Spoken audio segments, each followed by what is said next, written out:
cracking, y'all? You are now watching Boo TV. Appreciate you for stopping in. Like, comment, subscribe, hit the bell, stay notified, and let's get into the topic for today.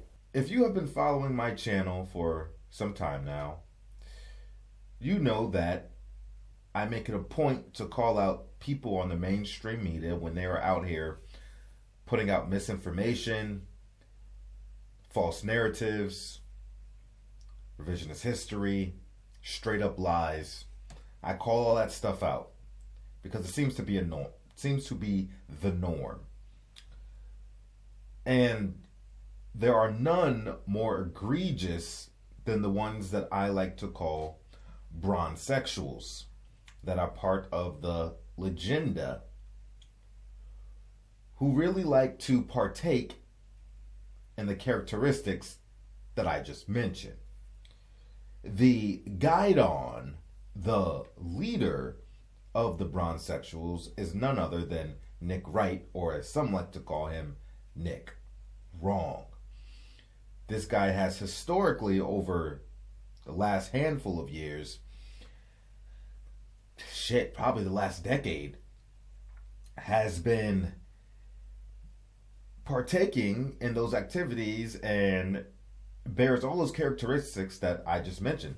Lies, misinformation, yada, yada, yada, yada. More so, like I said, when it comes to LeBron James, especially when it comes down to making up lies, not just to favor LeBron James about LeBron James, but to discredit, tear down, and paint in a false picture of players that people like to compare to LeBron James, or players that he may feel is a threat to LeBron James's GOAT legacy, a la Michael Jordan and also Kobe Bryant. This guy hates Kobe Bryant, really dislikes this guy, and even Michael Jordan to a somewhat lesser degree. Whenever you mention Kobe's name in something, Nick Wright starts rolling his eyes. Rolling his eyes. You can see it in his reaction if someone tries to bring up Kobe Bryant's name. His blood starts bubbling.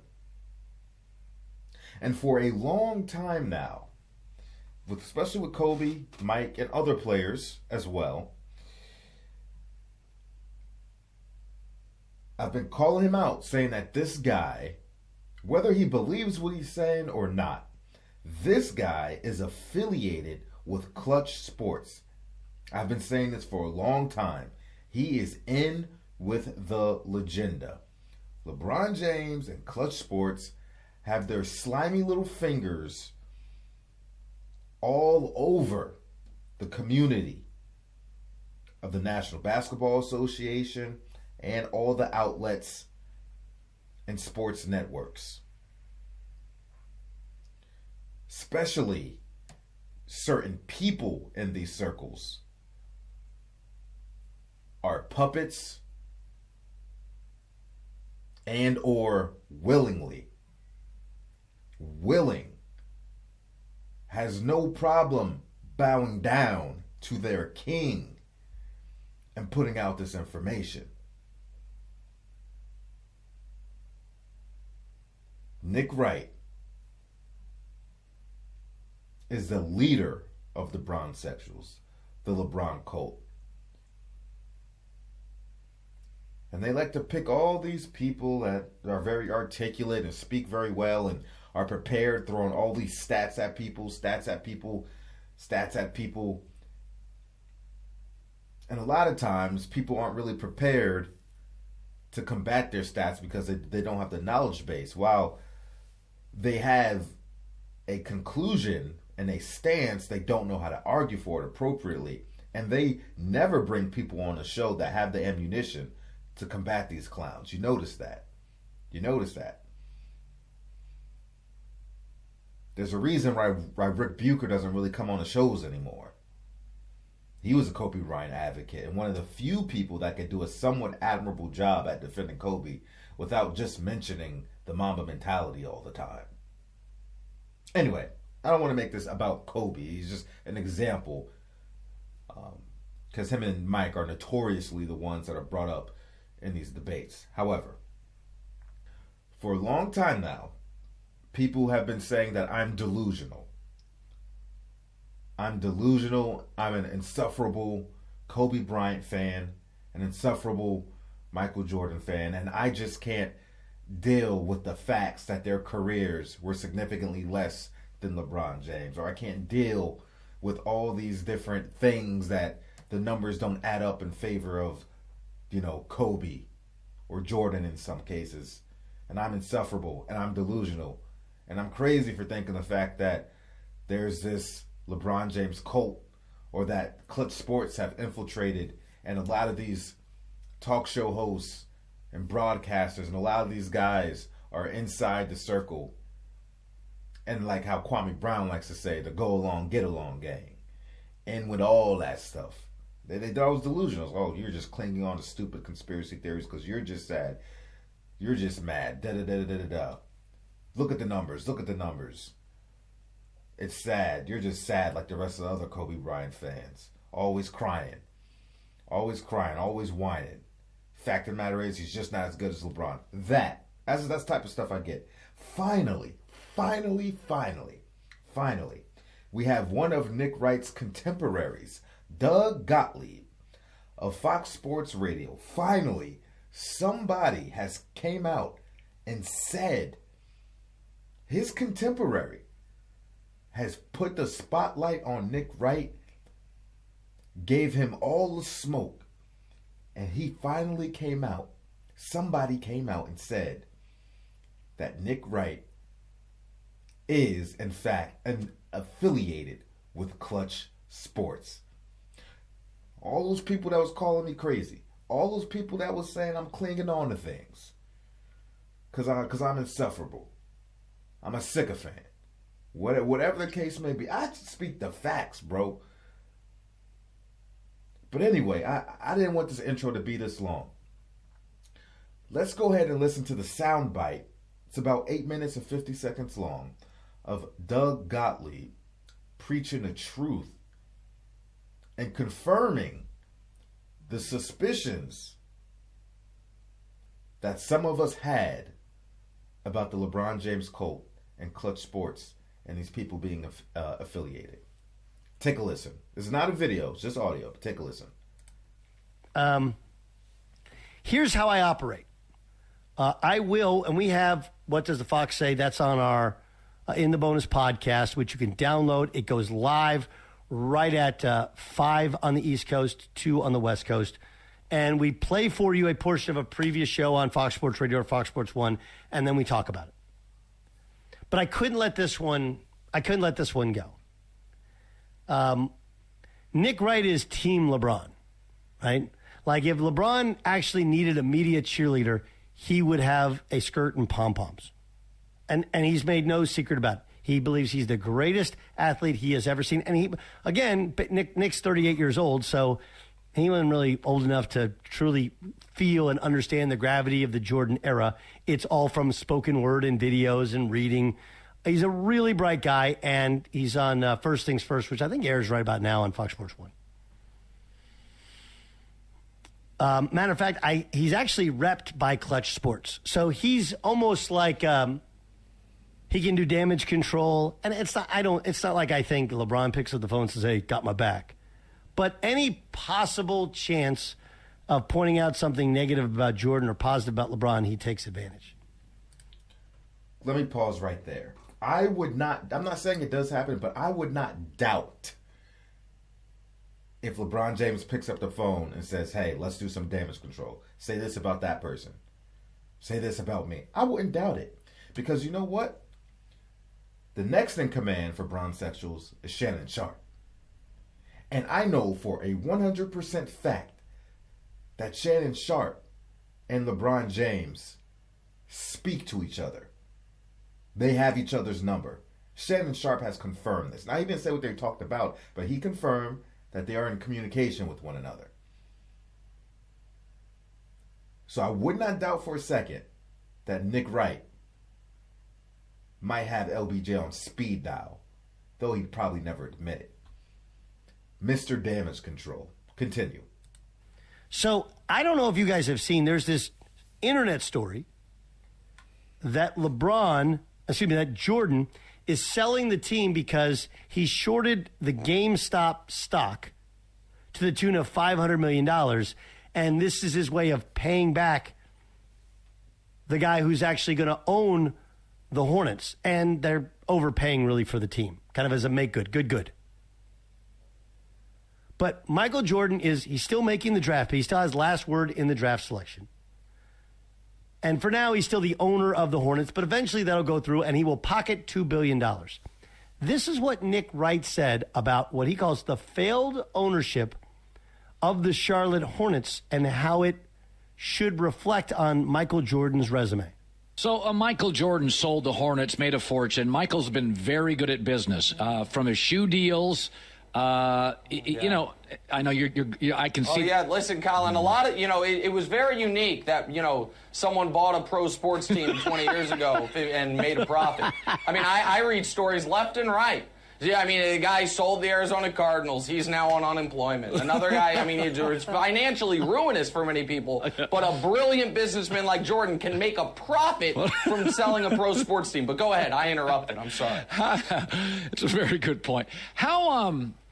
I mean, Michael, baseball didn't work. The Wizards didn't work. The GM thing didn't work. He's great at basketball, great at selling shoes, and those are qualities. I mean, there's a lot about Michael I like. Do you view him now as the Charlotte GM owner mess? Does it ding the legacy to you? Okay, so I would like to do a couple things. One is this. Everyone must acknowledge, if they are being honest, that when Jordan took over the Hornets 15 years ago, he turned them into a dynasty, people would use it as evidence of his greatness. Can we all at least agree to that? Yes. That if they were awesome, they'd be like, oh, look at him, Jay. Everything he touches turns to gold. Instead, his ownership tenure of the Hornets was identical to his playing tenure when Scottie Pippen wasn't his teammate. Zero. First of all, I'm tired of that. But besides that, I don't even want to get into that. I can tell you this. Jordan fans or whoever would not bring, if he was highly successful with the Charlotte Hornets, people would not bring that up as part of any type of debate or evaluating his legacy as a player. As a player. They don't. They wouldn't. I'm telling you they wouldn't. Because Larry Bird fans don't bring up all the accomplishments Larry Bird has had in management and as a coach. And he's been phenomenal. But I never see Larry Bird fans bring that up when comparing somebody player to player.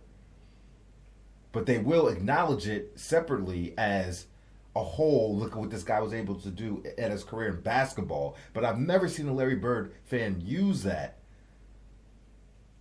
to compare player legacy versus player legacy. I've never seen that. And the same with Jerry West. As much success as he's had in his basketball and his non-player basketball career, people don't use that in Jerry West arguments. I'm sorry, people wouldn't do that. Nick Wright, that's what you think is going to happen. You're making stuff up. You're making stuff up. 0 postseason series victories. He won 3 games at least as a Hornets GM and owner in the playoffs, as opposed to only 1 as a player. But here's my problem. If we would like to judge the greatest player ever purely by, we will evaluate from the day you first set foot on a court to the day you leave the NBA, I'm good with that. But that's never been what it's been for Michael. Michael's had, in some way, because of all the acolytes and sycophants, the best of all worlds. Do we count the entire career? Of course not. He's 6 for 6, not 6 for 15. Do we count the Wizards years? No, those didn't happen. Do we even count the entire championship run? Well, the years he won we count, but not those middle 2 years. Was he retired both of those years? No, he actually came back, got MVP votes, but then lost in the playoffs, so therefore it doesn't count. Okay, kind of weird, but so be it. But then we also do this, and you just did it in talking about him. I'm not picking on you.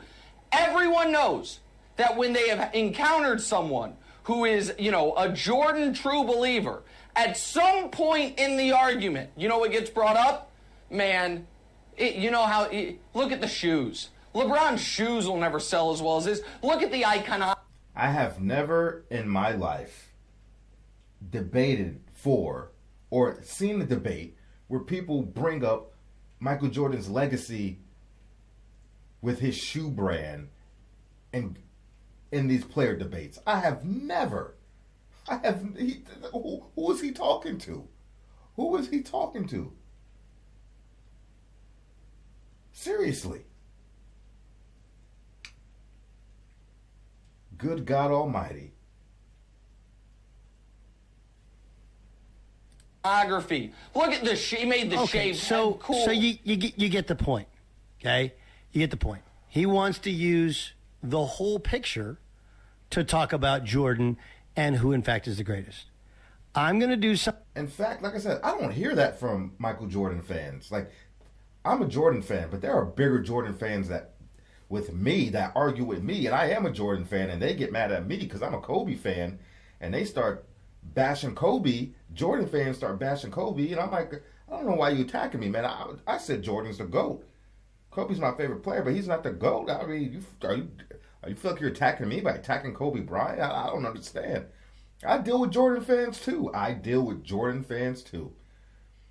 There's some Jordan fans that love Kobe, and there's some Jordan fans that hate his guts. Believe it or not, they exist. Now, it's actually the opposite. I hear from Bronsexuals arguing points about what LeBron James does on social media, what LeBron James does on social reform, social injustice, how many schools he's opened up, being a part of what are those things called? Protests, all these kinds of things. What he's done for the culture, for African American. I hear that's all I hear Bronsexuals talking about. LeBron's a good guy. Jordan wasn't a good guy. Jordan said Republicans buy sneakers too. This is the type of stuff Bronsexuals bring up. It's non-basketball related things. Something now which should have been done a long time ago. I'm going to tell people that anyone who uses the Scottie Pippen joining him and that Jordan didn't win anything with Scottie Pippen is the dumbest, least connected to reality moment that there is. And I'm going to say it without diminishing how great Scottie became. Because if you were actually alive, which Nick Wright was not, nor was he of age to understand basketball. And full disclosure, I'm 9 years older than Nick Wright, and I'm not even going to point out I'm not doing the I played and my dad played and coached and my brother, don't even need all of that. The reality of it is that the transformation of Scottie Pippen's image and how he played is very similar to Pau Gasol with the Lakers. When Pau Gasol got to the Lakers, it was he's too soft to ever win big with. And if you were actually alive and actually knew what took place and had a reasonable sense, Scottie Pippen became a great player. Great player. And oh yeah, by the way, Scottie Pippen, whoever peed in his cornflakes, because he took the Jordan documentary to be some negative where I thought it was a very realistic perspective. And Jordan said he's the greatest teammate I've ever had. There's no Jordan without Scottie Pippen, right? All of those things he said were great, but Scottie picked on he waited to have back surgery. He was super selfish. All these things were true. The other part is Scottie Pippen was seen as soft. He was seen as the word that means cat, only it doesn't start with a K. Okay? We all know that word. Not going to use it. That's what he was seen as. Soft. He had the migraine against the Pistons. Did Jordan have to go through a personal evolution? Absolutely. He had to learn to share the basketball. Okay? But, like, again, even Nick Wright does the constant contradiction. First, he obviously doesn't know anything about Scottie Pippen and the Bull. Well, he didn't win any series without him. Like, dude, he walked into the worst team in the league, worst franchise in the league. You know, before LeBron was swept in the playoffs, like, well, he got swept by the Celtics. That's the greatest team, arguably, in modern basketball history. And he had, I think, 44 and 63 in the first 2 games, and it was a 5-game series. But just like he's pointing out the hypocrisy of not telling the whole Jordan story, because the reality is he did retire, he came back, and he did kind of prove his point with the Wizards. He's doing the same thing with LeBron. Right? Same thing with LeBron. Like, no mention of the fact that Anthony Davis got hurt and they got boat raced by the Suns 2 years ago in the playoffs. No mention of not making the playoffs 2 of the years he's with the Lakers. No mention of, hey, not only did he build a super team in Miami, but he destroyed the Cavs by leaving them and destroyed the Raptors by taking Chris Bosh, and they didn't win until they went and got another Hall of Famer in Ray Allen. No mention of that. But what I want to do is make sure because the Scottie Pippen thing has become a real thing, a real discussion, and it's stupid. Scottie Pippen was awesome, but everybody thought he was way too soft to ever win with. And he... That always baffles my mind. They're like, well, Jordan didn't win until Scottie when it comes to his Bronsexuals. Well, LeBron didn't win until he had Dwayne Wade and Chris Bosh. What are you talking about? What are you talking about?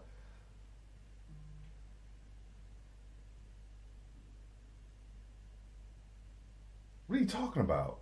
Jordan... Yeah, you know what? I've spoke about this ad nauseum on other videos, and I don't even want to speak about it no more. I don't want to speak about how when Scottie came in, he was coming off the bench. How when Scottie took years before he developed. I don't want to talk about it. I'm done. Versus LeBron James going to Dwayne Wade's team, who already had a Finals MVP and a championship, to learn how to win. Came out of Bron's mouth himself. I don't even want to get in. I do not want to get into it.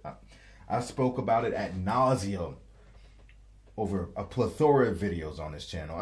And honestly, I could have stopped this video I could have stopped the audio after he made his point about Nick Wright being affiliated with Clutch Sports. But I just wanted to hear what else he had to say regarding anything pertaining to Nick Wright and his legenda. But because it all goes together. He conveniently leaves details off when it suits his argument, and all kinds of things like that. Like he is egregious, man. He's egregious. You never hear him say anything about LeBron James. Never critiques this guy, and nobody ever gives Nick Wright pushback. Occasionally, Chris Broussard does when it comes to certain things, but outside of that, nobody does. But thank you, Doug Gottlieb, for putting this out in public and informing people, but this guy is affiliated. And now that we have real confirmation that he's affiliated with Clutch Sports and LeBron James, through this public statement by Doug Gottlieb, how can you take anything this guy says for truth?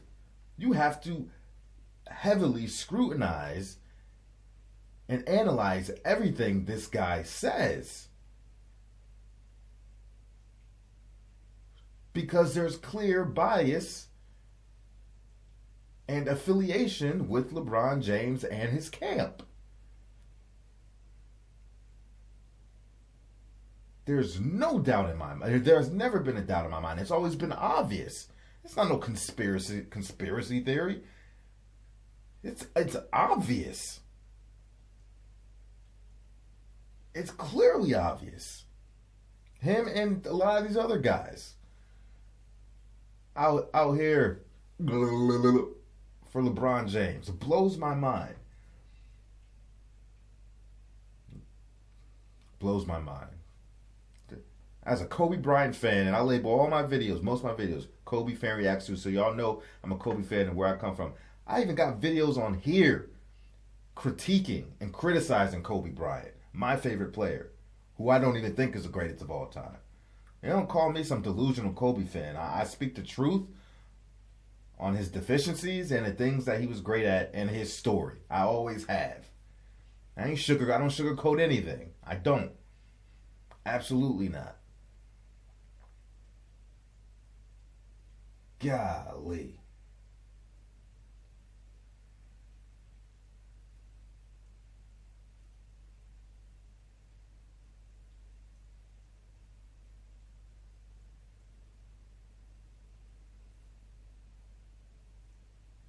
Hell, I don't even. I used to have a Twitter account back in the day. It might have been the 2012-2013 season. I don't remember what it was, but I felt like the Lakers were playing good, and I felt like Kobe Bryant took the team out of the game and they ended up losing. And we needed every game we could get during that season. And I went on Twitter. If I could probably log into the account, I can find proof of the tweet. And I went on Kobe Bryant's Twitter page and started ripping into him in a tweet and posted it. If I could find out what that account was and log in, I will prove to you that I've been doing criticizing my own favorite player, because I keep it real with everybody, no matter what, bro. No matter what. I try to give as much of an unbiased take as I can, as I possibly can, and be self-conscious of what I'm saying. But for me, it's all about the truth, man. And now we live in this age where these people on these networks are just hell bent on downplaying and making up lies and trying to delegitimize. Is that a word? But try to discredit great players of the past in order to prop these current players up in such a way, man. They do it to Larry Bird. They do it to Kareem. They do it to Mike. They do it to Kobe. They doing it to Dirk. Bill Russell. Hakeem Olajuwon. Magic Johnson. Wilt Chamberlain. They doing it to these players, man. It ain't right. Now they even doing it to Shaq. These people that never watched Shaq play.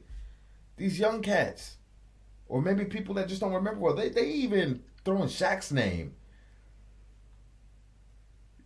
around, trying to say he wasn't as impactful and all this other stuff. I'm like, God, you know what? I can't.